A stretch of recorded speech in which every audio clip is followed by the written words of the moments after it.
तो hello students, कैसे हैं आप सब। आज की वीडियो में हम बात करेंगे कि अगर आप ड्रॉप ले रहे हैं इस साल तो कैसे आप अपनी स्टडी को मैनेज करेंगे। तो ये जो रोड मैप है जो मैंने बनाया है ये कहीं ना कहीं मतलब आपके लिए सेल्फ स्टडी के लिए मेन है। और अगर आप साथ में कोचिंग भी कर रहे हैं तो उसे हम कैसे मैनेज करेंगे, हम ये भी बात करेंगे इस वीडियो में। तो चलते हैं आगे, देखते हैं कि हम इस वीडियो में क्या क्या चीज़ें कवर करने वाले हैं। तो उसके लिए छोटा सा पहले हम इंट्रोडक्शन वीडियो करते हैं, फिर उसके बाद स्टार्ट करेंगे।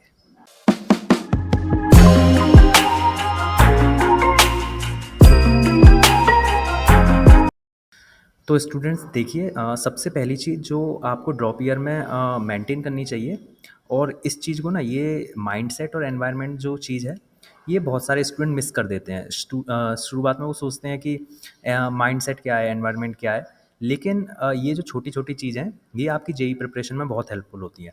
जैसे मैं जब स्टार्टिंग में अपनी जेई प्रिपरेशन मैंने की थी, तो मेरा एक माइंडसेट था, मैं कभी भी ये नहीं सोचता था कि जेई मैं नहीं क्लियर कर पाऊँगा या जेई मेरे से नहीं होगा, या मेरे नंबर कम आते थे तब भी मैं ये नहीं सोचता था कि मैं ये नहीं कर पाऊँगा। ये हमारे दिमाग में कभी आना ही नहीं चाहिए कि मैं ये नहीं कर सकता या मैं ये नहीं कर पाऊँगा।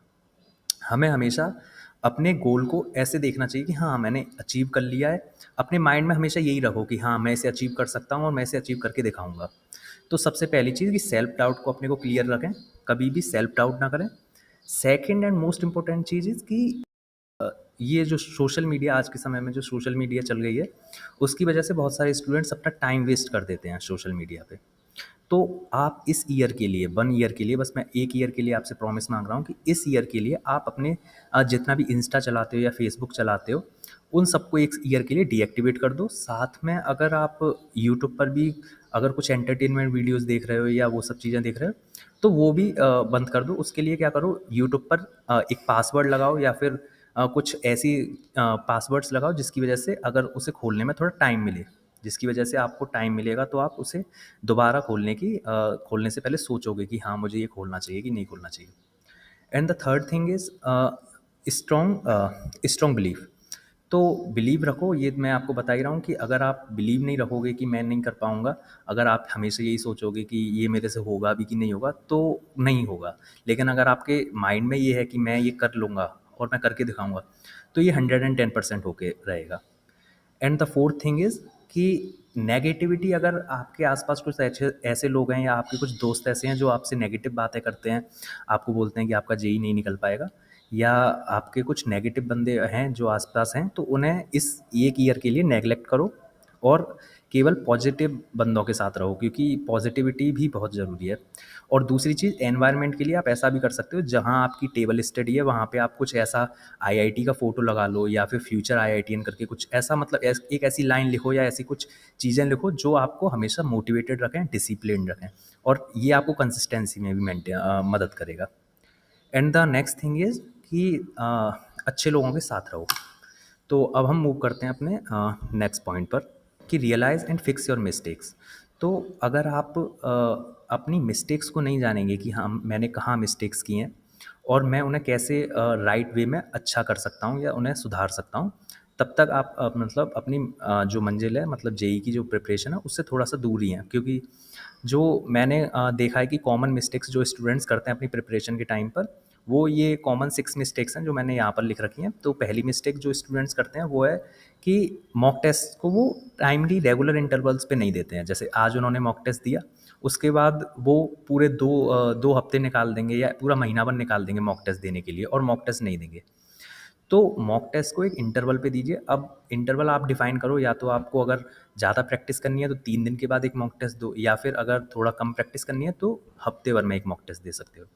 सेकंड चीज़ कि शॉर्ट नोट्स नहीं बनाते हैं। Short notes are the most important thing during your preparation, क्योंकि अगर आपके पास शॉर्ट नोट्स होंगे ना, तो आप कभी भी किसी भी टाइम पर उठते बैठते कभी भी आप उन नोट्स को रिवाइज़ कर लोगे, और आपका चैप्टर ऐसे माइंड में रिफ्रेश हो जाएगा दोबारा से। मैं क्या करता था ना, सुबह मॉर्निंग के टाइम पर मैं थोड़ी देर टहलता था, ऑलमोस्ट 30 टू 45 मिनट्स, और उस टाइम पे मैं उन शॉर्ट नोट्स को रिवाइज़ करता था, क्योंकि वो मैं हाथ में लेके चलता था, और कभी भी मन किया उन्हें रिवाइज़ कर लिया। उस 30 टू 45 मिनट्स में वो मेरे ऑलमोस्ट हाफ नोट्स कंप्लीट हो जाते थे, और विदिन 2 डेज़ मैं जो मेरे प्रीवियस चैप्टर्स हैं वो सारे रिवाइज़ हो जाएंगे। साथ में वॉक भी हो जाती थी। तो ऐसा कुछ आप टाइम निकालो, स्टार्टिंग में निकालो या मिड ऑफ द डे निकालो कि आप थोड़ा बहुत मतलब नोट्स को रिवाइज़ करते रहो और इन्हें बनाओ भी साथ में। Third thing, ignore weak topics.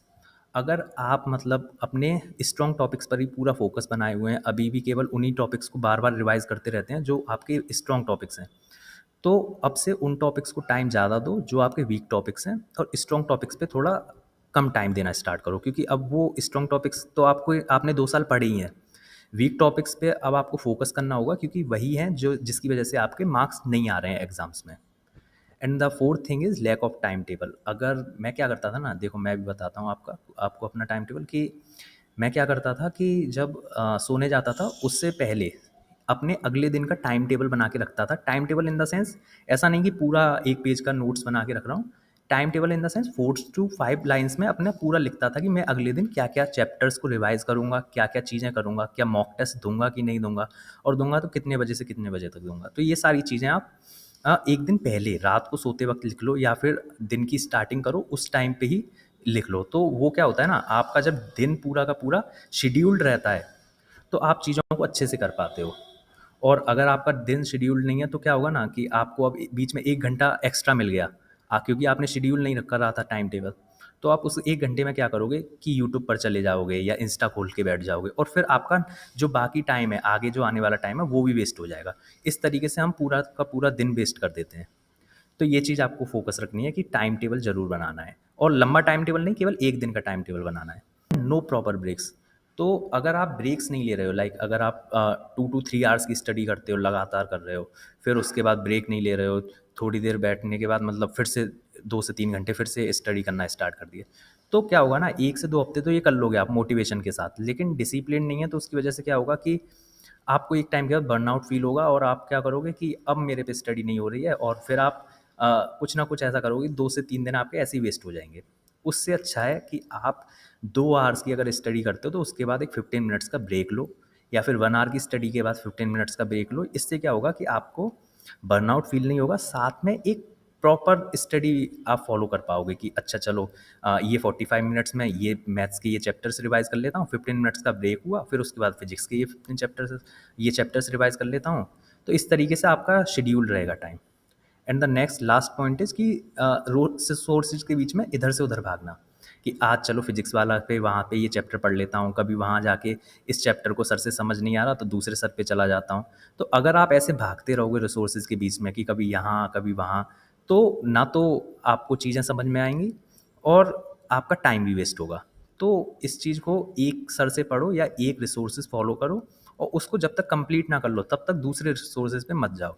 और रिसोर्सेज चूज़ करने के लिए स्टार्टिंग में कम से कम नहीं तो 1 से 2 दिन दो, आराम से चूज़ करो कौन सा मुझे रिसोर्सेज यूज़ करना है, कौन सा नहीं करना है, और मैं आपको आगे इस वीडियो में बताऊंगा भी कि कौन से रिसोर्सेज आप फॉलो कर सकते हैं।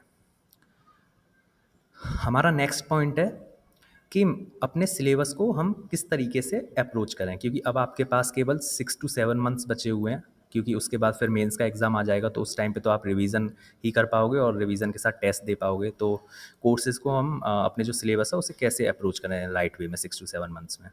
तो सबसे पहली चीज़ कि आपको अपने चैप्टर्स को ना 3 सेपरेट पार्ट्स में डिवाइड करना है।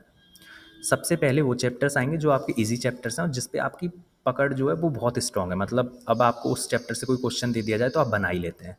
सेकंड कैटेगरी के वो क्वेश्चंस होंगे, सेकंड कैटेगरी में वो चैप्टर्स आएंगे जो आप जो है मतलब अभी आपने पढ़े हैं, आपको नॉलेज है उन चैप्टर्स के बारे में, लेकिन अभी भी आप क्वेश्चंस को अच्छे से नहीं बना पाते हो, या आपको अभी भी उन चैप्टर्स का अच्छे से रिवीजन नहीं है। और थर्ड कैटेगरी में वो चैप्टर्स आएंगे जो आपके हार्ड चैप्टर्स हैं, जो जिनसे आपको डर लगता है या आपको उनको उनके सवाल देख के आप भागते हो। तो सबसे पहले ना, अब इजी चैप्टर्स पे इतना फोकस करने की ज़रूरत नहीं है क्योंकि वो पहले से आपके कंप्लीट हैं, आपने 2 ईयर्स उनको दिया ही है। तो मीडियम चैप्टर्स पे फोकस करो पहले। देन जब मीडियम चैप्टर्स कर लो, कंप्लीट करो, जैसे आपने कहीं से वन शॉट वीडियोस देख लिया मीडियम चैप्टर का, उसके बाद आप उसके पी वाई क्यूज़ करो, क्योंकि पी वाई क्यूज़ से आप उस चैप्टर से यूज टू हो जाओगे। आपको डर नहीं लगेगा फिर आगे अगर आपके पेपर में उस चैप्टर से कोई क्वेश्चन आएगा। और जब ये चीज़ फॉलो करो उसके बाद आपको हार्ड चैप्टर्स पे मूव करना है। और ये सारी जो चीज़ें मैं आपको बता रहा हूँ, ये बता रहा हूँ सेल्फ स्टडी के टाइम पे, क्योंकि अगर आप कोचिंग में, जैसे कोई चैप्टर है आपका, जैसे कॉम्प्लेक्स नंबर्स है, वो एक हार्ड चैप्टर है, तो उस चैप्टर को आप पहले से रिवाइज़ करने की कोशिश मत करो, जब कोचिंग में हो जाएगा वो आपका, उसके बाद आप उसे रिवाइज़ करो, क्योंकि वो एक हार्ड चैप्टर है। लेकिन अगर कोई मीडियम चैप्टर है, लाइक सर्कल्स एक मीडियम चैप्टर है, तो अगर आपने सर्कल्स आपकी कोचिंग में अभी नहीं हुआ है और आपको सर्कल्स के लिए अभी टाइम है आपके पास, तो उसे पहले से कंप्लीट करके रखो, क्योंकि वो एक मीडियम चैप्टर है और आपको हार्ड चैप्टर्स के लिए ज़्यादा टाइम मिल जाएगा। तो ये चीज़ है कि मतलब इस तरीके से आप क्वेश्चंस को अप्रोच कर सकते हो। Now the next point is कि कौन-कौन से रिसोर्सेज़ हैं जो आप अपनी सेल्फ स्टडी जर्नी के लिए फॉलो कर सकते हो ड्रॉप ईयर में। तो देखो, अगर आप अभी जेईई मेंस भी फोकस लो पूरी तरीके से, तो एचसी वर्मा फोकस करो फिजिक्स में, और साथ में पीवाईक्यू सॉल्व करो। और अगर आप एडवांस, जब आपका मेंस लेवल कंप्लीट हो जाए, उसके बाद जब आप एडवांस में मूव करो, तो एडवांस के 15 टू 20 ईयर्स के लास्ट के पीवाईक्यू सॉल्व करो। और अगर आप ये भी कर सको, मतलब ये भी आपका हो गया है और अभी भी आप पे टाइम बचा हुआ है, वैसे ऐसा होगा नहीं कि आप पे इसके बाद भी टाइम बचेगा, बट अगर है आपके पास अभी भी टाइम, तो आप एडवांस लेवल की बुक्स भी सॉल्व कर सकते हो, एरोडोप टाइप। तो लेकिन मैं अभी मना ही करूँगा कि अभी आप उस पे मत जाना, अभी आप इतना ही करना, क्योंकि आप पे इतना टाइम भी नहीं है और आपको दूसरे सब्जेक्ट्स को भी फॉलो करना है, दूसरे सब्जेक्ट्स में भी अच्छे मार्क्स गेन करने हैं। देन केमिस्ट्री के लिए आप क्या करें, फिजिकल केमिस्ट्री में एनसीईआरटी करो और एन अवस्थी सर की बुक को फॉलो कर सकते हो। देन पीवाईक्यूज करो। एनसीईआरटी लेकिन केमिस्ट्री के लिए मस्ट है, अगर केमिस्ट्री आपको मास्टर करनी है तो एनसीईआरटी की लाइन बाय लाइन आपको एनसीईआरटी याद होनी चाहिए। इनऑर्गेनिक केमिस्ट्री में आपको कोई बुक फॉलो करने की ज़्यादा ज़रूरत नहीं है, क्योंकि बुक्स जो हैं वो बहुत लेंदी भी होती हैं, तो आप एनसीईआरटी फॉलो कर सकते हो इनऑर्गेनिक के लिए। मतलब कोई, मेरा कहने का मतलब है कुछ वैसी बुक्स फॉलो करने की ज़रूरत नहीं है जो अलग से आती हैं। आप एनसीईआरटी पीवाईक्यूज प्लस, अगर आपको एक एक घंटे में सारे चैप्टर्स कंप्लीट करने हैं, तो मैंने अपने टाइम पे पंकज सर की एक प्लेलिस्ट थी, वहाँ पे आपको हर चैप्टर का एक वन शॉट वीडियो मिल जाएगा, विद इन 1 to 2 आवर्स की वीडियोज़ होती हैं वो। ऑर्गेनिक केमिस्ट्री के लिए आप एम एस चौहान को भी फॉलो कर सकते हो, और पी वाई क्यूज़ और एन सी आर टी तो करना ही है। मैथ्स पे आते हैं। मैथ्स के लिए जो है, मैथ्स जो है ना, आजकल मेंस के एग्जाम में हार्ड भी आने लग गया है, और सिंगेज और अरिहंत जो है वो मेंस लेवल से एडवांस लेवल के बीच की बुक्स हैं, ना तो ज़्यादा हार्ड है ना ज़्यादा लो लेवल की बुक है। तो आप इन्हें फॉलो कर सकते हो, साथ में उसके पी वाई क्यूज़ भी करना। पी वाई क्यूज़ आपको हर चैप्टर के करने हैं, और कम से कम मैं तो कहूँगा कि जब आपका कोई चैप्टर कंप्लीट हो जाए ना, तो उसके बाद 50 to 100 पी वाई क्यूज़ उस चैप्टर के कंप्लीट करो। देन मूव करते हैं हम अपने नेक्स्ट पॉइंट पे। नेक्स्ट पॉइंट है हमारा कि हाँ, हम अपनी टाइम मैनेजमेंट टेक्निक्स कैसे मतलब इम्प्रूव करें, और कैसे मतलब अपने टाइम को मैनेज कर सकते हैं, क्योंकि ड्रॉप ईयर में आप बहुत ज़्यादा टाइम वेस्ट कर देते हो, इधर उधर की भागते रहते हो, चीज़ों को देखते रहते हो, बट समझ में नहीं आता है क्या करना है। तो टाइम मैनेजमेंट सबसे इंपॉर्टेंट है, और मैंने इस पर एक वीडियो भी बनाई हुई है अलग से, आप वो भी देख सकते हो, बट इसमें ही मैं बता देता हूँ आपको कि एक तो मैंने ये बताई आपको ब्लॉक स्ट्रेटेजी की 1 घंटे पढ़ो, उसके बाद छोटा सा ब्रेक लो, फिर 1 घंटे पढ़ो, फिर छोटा सा ब्रेक लो। देन दूसरी चीज़ है कि इन ओवर थिंकिंग नहीं करनी है, और अपना 100% दो। लाइक अगर आपने और बड़ा टाइम टेबल भी मत बनाओ, छोटा सा टाइम टेबल बनाओ। लाइक अगर आपने आज 3 पॉइंट्स कवर करने का सोचा है कि आज एक मैं मॉक टेस्ट दूंगा, साथ में आज मैं सर्कल्स को रिवाइज करूंगा, और फिजिक्स के मैं आज रोटेशनल मोशन को कंप्लीट करूंगा, तो आज आप उसे कंप्लीट करके ही सोना। जब तक ये कंप्लीट ना हो जाए तब तक नहीं सोना। और अगर आपको ऐसा फील हो रहा है कि आज मैं ये कंप्लीट नहीं कर पाया हूँ, तो अगले दिन से थोड़ा छोटा टाइम टेबल बनाओ, क्योंकि अगर आपको पता है कि मैं ये नहीं कंप्लीट कर पाऊँगा, तो थोड़ा अपनी लिमिट के हिसाब से टाइम टेबल बनाओ, क्योंकि ये चीज़ आपको बहुत कॉन्फिडेंस देती है। अगर आज आपने सारी चीज़ें कंप्लीट करके सोए हो ना, तो अगले दिन आपका पढ़ने का बहुत मन करेगा, क्योंकि आपको पता है कि हाँ, मैं कर सकता हूँ। लेकिन अगर आपने चीज़ें की और आपकी आधी कंप्लीट की और आधी रह गई हैं, तो अगले दिन पढ़ने का भी मन नहीं करता है। उसकी वजह से क्या होता है, हमारा आगे का टाइम वेस्ट होने लगता है। तो ये चीज़ इंपॉर्टेंट है। In the end the fourth thing is कि वीकली प्रोग्रेस करो थोड़ी बहुत, जैसे अपनी प्रोग्रेस को ट्रैक करते रहो। जैसे आज आपने इस पूरे वीक में आपने, जैसे आप रूटीन बनाओगे ना डेली डेली, तो 7 डेज़ का रूटीन आप देखो फिर एंड में जाके कि मैंने इन 7 डेज़ में, पिछले 7 डेज़ में ऐसा क्या किया, मतलब क्या क्या चीज़ें मेरी प्रोग्रेस में हुई हैं, क्या क्या चीज़ें नहीं हुई हैं। क्योंकि अगर आपके पास अभी भी, मैं मान के चलता हूँ कि अगर आपके पास 6 मंथ्स हैं, तो 6 मंथ्स के हिसाब से आपके पास 24 वीक्स हैं अभी, और 24 वीक्स में आपको टोटल 11th एंड 12th के वो इजी मीडियम चैप्टर्स और हार्ड चैप्टर्स को कंप्लीट करना है। तो आप अपनी जब तक प्रोग्रेस को ट्रैक नहीं करोगे, तब तक ये चीज़ें कंप्लीट कर पाना थोड़ा मुश्किल है। तो प्रोग्रेस को ट्रैक करें। And the last point is कि डिसिप्लिन्ड रहें। मोटिवेशन के चक्कर में ऐसा ना करें कि पूरे टाइम पढ़ते रहें, थोड़ा बहुत डिसिप्लिन के साथ पढ़ें, ब्रेक लें, और सारी चीज़ों को मैनेज करके चलें। तो ये, इसके बाद हम नेक्स्ट पॉइंट बात करते हैं। तो देखो, अब मैं अपनी एक छोटी-सी मैं एक अपनी सलाह देता हूँ आपको कि जो आपको फ़ॉलो करनी चाहिए जेईई मेंस के और एडवांस के लिए, कि आप जैसे अगर आपको ये चीज़ खुद से एनालाइज़ करनी होगी। जैसे आप सेल्फ स्टडी करते हो या आप कोचिंग में भी जाते हो, तो आपको देखना होगा कि आपकी खुद की क्या मिस्टेक्स रही हैं छोटी-मोटी। जैसे अगर आपने सिलेबस बहुत अच्छे से किया है, आपने थ्योरेटिकल पार्ट बहुत दिया था, बट आपने मॉक टेस्ट नहीं दिए ज़्यादा, तो मॉक टेस्ट पे फ़ोकस करो पूरे तरीके से। लेकिन आपने देखा कि मॉक टेस्ट मैंने बहुत दिए, लेकिन मॉक टेस्ट में सिली मिस्टेक्स हो जाती थी। तो सिली मिस्टेक्स पे वर्क करो। तो आपको एक पर्टिकुलर पॉइंट पकड़ना है और उस पॉइंट पे वर्क करना है, क्योंकि अब आपके पास ये नहीं है। जैसे मैं एक एग्जांपल देता हूँ कि अगर कोई रोड है, तो अब आपको उस रोड को पूरे तरीके से नहीं बनाना है, उसमें जो गड्ढे हैं ना, उनको भरना है, क्योंकि अब आप पे इतना टाइम नहीं है कि आप दोबारा से नई रोड बना सको। तो जहाँ जहाँ गड्ढे हैं उनको भरोगे तो आपकी रोड जो है वो भी फिर से नई की तरह हो जाएगी। तो इस तरीके से आप प्रिपरेशन करो अपनी, और डिमोटिवेट मत हो। इस स्ट्रैटेजी के साथ यूज़ करो। और यही है आज की वीडियो में, हम यही टॉपिक था हमारा। नेक्स्ट वीडियो में मेरी तरफ से ऑल द बेस्ट।